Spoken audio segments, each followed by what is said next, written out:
Hello dear student, welcome to missile classes. जैसे कि आपको पता है कि आपकी जो एग्ज़ाम है उसमें टर्म 1 टर्म 2 दो पेपर होंगे, जिसमें से आपके टर्म 1 में ऑब्जेक्टिव टाइप के 40 क्वेश्चन पूछे जाएंगे। तो आज हम लोग इतिहास के मॉडल पेपर सेट 3 को करने वाले हैं। यानी इससे पहले हम लोगों ने सेट 1 और सेट 2 को पूरा कर चुके हैं। अगर कोई स्टूडेंट सेट 1 और सेट 2 को नहीं देखे हैं तो आप प्लेलिस्ट में जाके देख सकते हैं इस वीडियो के, या फिर आप इस वीडियो के डिस्क्रिप्शन में भी आपको लिंक मिल जाएगा। तो हम लोग बिना देर किए मॉडल पेपर सेट 3 को शुरू करते हैं। यहाँ पर आपको हिस्ट्री सब्जेक्ट से जितने भी मॉडल पेपर सेट बताया जाएगा सारे के सारे आपके एग्जाम के दृष्टि से बहुत ही ज़्यादा इंपॉर्टेंट है और बिल्कुल इसी प्रकार के प्रश्न आपके एग्जाम में पूछे जाएंगे। तो हम लोग यहाँ पर मॉडल पेपर सेट 1 से लेकर और सेट 7 तक करने वाले हैं। आज हम लोग का मॉडल पेपर सेट 3 है। तो हम लोग शुरू करते हैं क्वेश्चंस की ओर। अगर कोई भी स्टूडेंट इस चैनल पर नए हैं तो सबसे पहले आप हमारे चैनल को सब्सक्राइब करके बेल आइकन को ऑन कर लें और इस वीडियो को ज़्यादा से ज़्यादा उन दोस्तों के साथ शेयर करें, उन स्टूडेंट के साथ शेयर करें जो इस नहीं जानते हैं और उसे भी इस वीडियो के माध्यम से एग्ज़ाम में बहुत ज़्यादा मदद मिल सके। तो हम लोग बिना देर किए सेशन को शुरू करते हैं और पहला प्रश्न है हमारा, जहांगीर का शासनकाल क्या था? तो क्या था जहांगीर का शासनकाल? राइट आंसर हो जाएगा हमारा ऑप्शन नंबर डी, 1605 ईस्वी से 1627 ईस्वी तक। अगला प्रश्न है, सुलह-ए-कुल का शाब्दिक मतलब क्या है? राइट आंसर हो जाएगा ऑप्शन नंबर सी, सार्वभौमिक शांति। ऑप्शन नंबर सी। अगला प्रश्न है, जीतल क्या था? राइट आंसर हो जाएगा हमारा ऑप्शन नंबर सी, सिक्का। जीतल एक सिक्का है। अगला प्रश्न है, चौथी बौद्ध परिषद किस शासन के काल में हुआ था? राइट आंसर हो जाएगा हमारा ऑप्शन नंबर डी, कनिष्क के शासन काल में चौथी बौद्ध परिषद हुआ था। अगला प्रश्न है, कुरुक्षेत्र का युद्ध किसने जीता? राइट आंसर हो जाएगा हमारा ऑप्शन नंबर ए, पांडव ने जीता। अगला प्रश्न है, पंचतंत्र की रचना किसने की? तो राइट आंसर हो जाएगा option number D, Vishnu Sharma. Option number D, Vishnu Sharma. अगला प्रश्न है, प्राचीन नालंदा विश्वविद्यालय के संस्थापक कौन थे? राइट आंसर हो जाएगा हमारा ऑप्शन नंबर डी, कुमार गुप्त। ऑप्शन नंबर डी, कुमार गुप्त। अगला प्रश्न है, भारतीय इतिहास का कौन सा काल स्वर्ण काल कहलाता है? राइट आंसर हो जाएगा हमारा ऑप्शन नंबर बी, गुप्त काल। ऑप्शन नंबर बी, गुप्त काल। अगला प्रश्न है, सिंधु सभ्यता में समाज का स्वरूप था, कैसा था? राइट आंसर हो जाएगा हमारा ऑप्शन नंबर ए, मर्द सत्तात्मक। यानी यहाँ पर ऑप्शन नंबर ए नहीं लिखा है लेकिन 1 2 3 करके लिखा है, तो हम लोग इसको ऐसे ही पढ़ेंगे ए, बी, सी और डी। इस बात को आप ध्यान रखें। अगला प्रश्न है, सिंधु घाटी सभ्यता किसके समकालीन नहीं मानी जाती? तो राइट आंसर हो जाएगा हमारा ऑप्शन नंबर ए, चीन की सभ्यता के समकालीन नहीं मानी जाती है। अगला प्रश्न है, सिंधु सभ्यता का क्षेत्रफल किस आकार का था? राइट आंसर हो जाएगा हमारा ऑप्शन नंबर डी, त्रिभुजाकार आकार का था। अगला प्रश्न है, किस सिंधु स्थल में महिला और पुरुष को एक साथ दफनाया गया? राइट आंसर हो जाएगा हमारा option number C, Rakhigarhi. Option number C, Rakhigarhi. अगला प्रश्न है, कैबिनेट मिशन के सदस्य थे, कौन थे जो कैबिनेट मिशन के सदस्य थे? अगला सही आंसर होगा हमारा ऑप्शन नंबर डी, इनमें से सभी। Pethick Lawrence, A V Alexander, sir Stafford Cripps. Option number D. अगला प्रश्न है, भारतवर्ष का अंतिम वायसराय कौन था? राइट आंसर हो जाएगा हमारा option number B, doctor Rajagopalachari. भारतवर्ष का अंतिम वायसराय कौन था? Option number B, C, Rajagopalachari. अगला प्रश्न है, भारत की पहली आधुनिक सूती कपड़ा मिल की स्थापना कहाँ की गई थी? राइट आंसर हो जाएगा हमारा ऑप्शन नंबर बी, कलकत्ता में की गई थी। अगला प्रश्न है, भारत में शिक्षा का मैग्ना कार्टा कहा जाता है, किसे कहा जाता है? राइट आंसर है ऑप्शन नंबर बी, वुड का डिस्पैच। Option number B. अगला प्रश्न है, संथाल विद्रोह का नेता कौन था? राइट आंसर है हमारा ऑप्शन नंबर ए, सिद्धू कान्हू। ऑप्शन नंबर ए, सिद्धू कान्हू संथाल विद्रोह के नेता थे। अगला प्रश्न है, उल गुलान विद्रोह का नेता कौन था? राइट आंसर है option number D, Birsa Munda. उल गुलान का मतलब होता है क्रांतिकारी। अगला प्रश्न है, रैयतवाड़ी व्यवस्था सर्वप्रथम कहाँ लागू की गई? राइट आंसर हो जाएगा ऑप्शन नंबर सी, मद्रास में लागू की गई। अगला प्रश्न है, कोल विद्रोह के नेता कौन थे? राइट आंसर हो जाएगा हमारा ऑप्शन नंबर ए, सिद्धू कान्हू। ऑप्शन नंबर ए हमारा राइट हो जाएगा, कोल विद्रोह का नेता सिद्धू कान्हू थे। डियर स्टूडेंट, यहाँ पर आपको जिस प्रकार से प्रश्न मिल रहे हैं, बिल्कुल इन प्रश्नों का बारीकी से समझते हुए जाएं और अपने दिमाग पर नोट कर लें, क्योंकि इसी प्रकार के प्रश्न आपके एग्ज़ाम में भी मिलने वाले हैं, इसीलिए आप बहुत ही ध्यान से पढ़ें। अगला प्रश्न है, सलीम चिश्ती की दरगाह कहाँ स्थित है? राइट आंसर हो जाएगा हमारा ऑप्शन नंबर ए। सलीम चिश्ती की दरगाह कहाँ स्थित है? तो ऑप्शन नंबर ए, दिल्ली में स्थित है। अगला प्रश्न आ चुका है हमारा, कलकत्ता में एशियाटिक सोसाइटी की स्थापना किसने की थी? तो राइट आंसर हो जाएगा हमारा option number D, William Jones. अगला प्रश्न है, बाबर की आत्मकथा का क्या नाम था? राइट आंसर हो जाएगा हमारा ऑप्शन नंबर ए, बाबरनामा। अगला प्रश्न है, पानीपत का प्रथम युद्ध किस वर्ष में हुआ था? राइट आंसर हो जाएगा हमारा ऑप्शन नंबर बी, 1526 ईस्वी में पानीपत का प्रथम युद्ध हुआ था।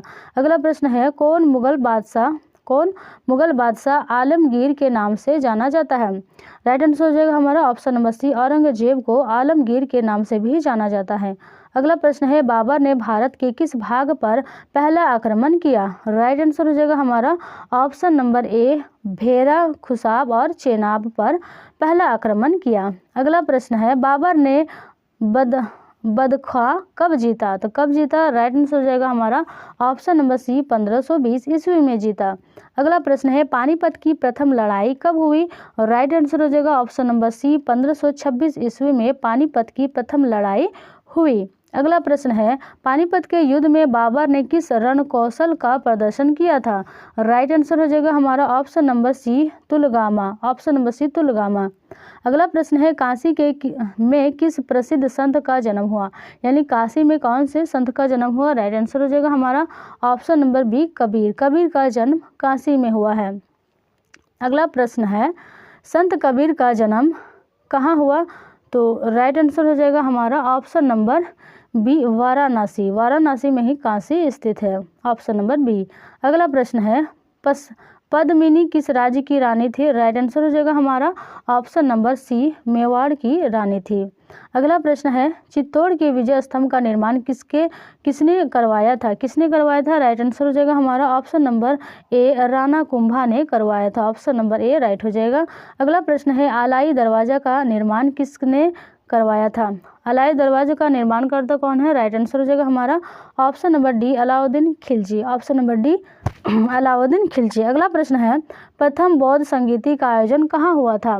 राइट आंसर हो जाएगा हमारा ऑप्शन नंबर ए, राजगिरी में हुआ था प्रथम बौद्ध संगीति का आयोजन।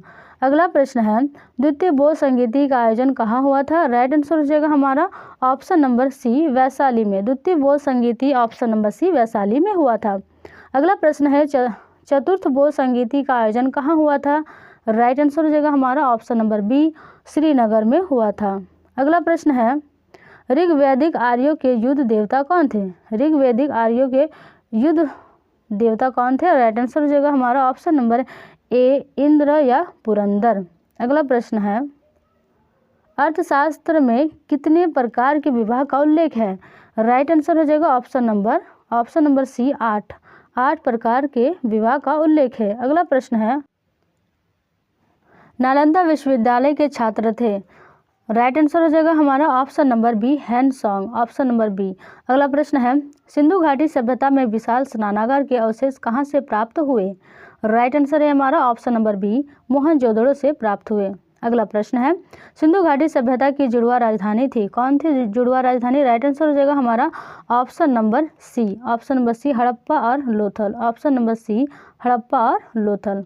अगला यहाँ पर ऑप्शन नंबर, यहाँ हमारा राइट हो जाएगा ऑप्शन नंबर सी, यानी ऑप्शन नंबर सी, हड़प्पा और मोहनजोदड़ो। थोड़ा सा ध्यान दीजिएगा, यहाँ पर ऑप्शन नंबर सी होगा। सिंधु घाटी सभ्यता की जुड़वा राजधानी थी हड़प्पा और मोहनजोदड़ो। ऑप्शन नंबर सी हमारा राइट होगा। चलते हैं अगले प्रश्न की ओर। अगला प्रश्न है, राखाल दास बनर्जी को मोहनजोदड़ो के अवशेष किस वर्ष मिले थे? राइट आंसर हो जाएगा हमारा ऑप्शन नंबर सी, 1922 ईस्वी में मिले थे। अगला प्रश्न है, हाले से जूते खेत के साथ कहाँ मिले हैं? साक्ष्य कहाँ मिले? हल से जोते गए खेत की साक्ष्य कहाँ से मिले हैं, ये प्रश्न पूछा गया है। राइट आंसर है हमारा ऑप्शन नंबर ए, कालीबंगा से मिले हैं। हल से जोते हुए खेत का साक्ष्य कालीबंगा से मिले हैं। अगला प्रश्न है, अलीगढ़ आंदोलन के जनक कौन थे? राइट आंसर हो जाएगा हमारा option number D, sir Syed Ahmad Khan थे। अगला प्रश्न है, 1907 में कांग्रेस का विभाजन किस अधिवेशन में हुआ था? राइट आंसर हो जाएगा ऑप्शन नंबर हमारा डी, ऑप्शन नंबर हमारा राइट हो जाएगा डी, सूरत अधिवेशन में 1907 में कांग्रेस का विभाजन हुआ था। अगला प्रश्न है, रिजर्व बैंक का राष्ट्रीयकरण कब किया गया था? राइट आंसर हो जाएगा हमारा ऑप्शन नंबर सी, 1949 ईस्वी को किया गया था। अगला प्रश्न है, इंपीरियल बैंक ऑफ इंडिया की स्थापना की गई थी, कब की गई थी? राइट आंसर हो जाएगा हमारा ऑप्शन नंबर ए, 1920 ईस्वी में की गई थी। अगला प्रश्न है, सत्यशोधक समाज की स्थापना किसने की थी? राइट आंसर हो जाएगा हमारा option number A, Jyotiba Phule. Option number A, Jyotiba Phule. अगला प्रश्न है, इंग्लिश ईस्ट इंडिया कंपनी की स्थापना कब हुई? तो राइट आंसर हो जाएगा हमारा ऑप्शन नंबर ए, 1600 ईस्वी में हुई। अगला प्रश्न है, कलकत्ता में सर्वोच्च न्यायालय की स्थापना कब की गई? तो कब की गई है? राइट आंसर है हमारा ऑप्शन नंबर डी, इनमें से कोई नहीं होगा। ऑप्शन नंबर डी, इनमें से कोई नहीं।